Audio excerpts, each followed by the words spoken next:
Biju expressway संजोगी रास्तार शोचनीय अवस्था। रास्ता नुहे मरण जनता पलटि बड़ बड़ खालखमा।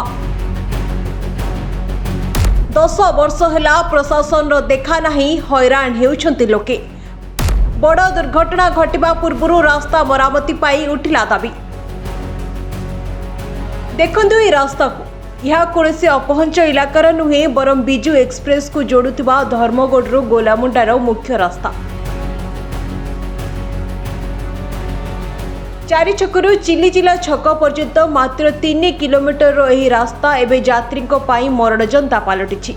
रास्तार पिचु नहीं अच्छी केवल बड़ बड़ खाल। विशेषकर पंचायत कॉलेज छक निकटरे विराट गात राति हेले काल साजुछि। भारी जान ठारू बाइक पर्यंत समस्त यही खाल खमारे छंदी होई प्रतिदिन छोट बड़ दुर्घटनार सम्मुखीन होउछंती। आमे जेते बेले धर्मगढ़ आसुछु फोररू जेन आमर संजोग होइछे धर्मगढ़ 4 छक के, तो चिलचिला छकरू धर्मगढ़ 4 छक पर्यंत बहुत रास्ता खराब अच्छे। एने सरकार रो नजर भी नहीं पड़वा। मुझे सरकार का अनुरोध करूचे जे आमर ये रास्ता प्रति टिके ध्यान देन।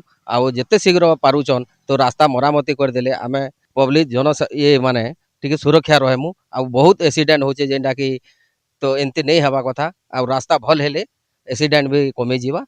सेति प्रति सरकार को मु अनुरोध करछि। रास्ता घाट टिके भल नहीं, सरकार टिके नजर पकाऊ, रास्ता घाट ऊपर टिके भल करू।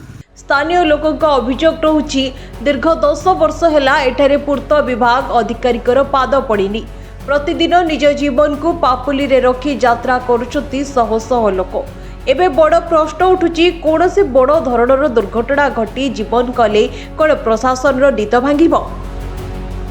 तुरंत यह रास्तार मरामती न होले आगामी दिन में स्थिति अधिक भयावह हो। गोलामुंडारू हिमाद्री मेहर को रिपोर्ट, BTV।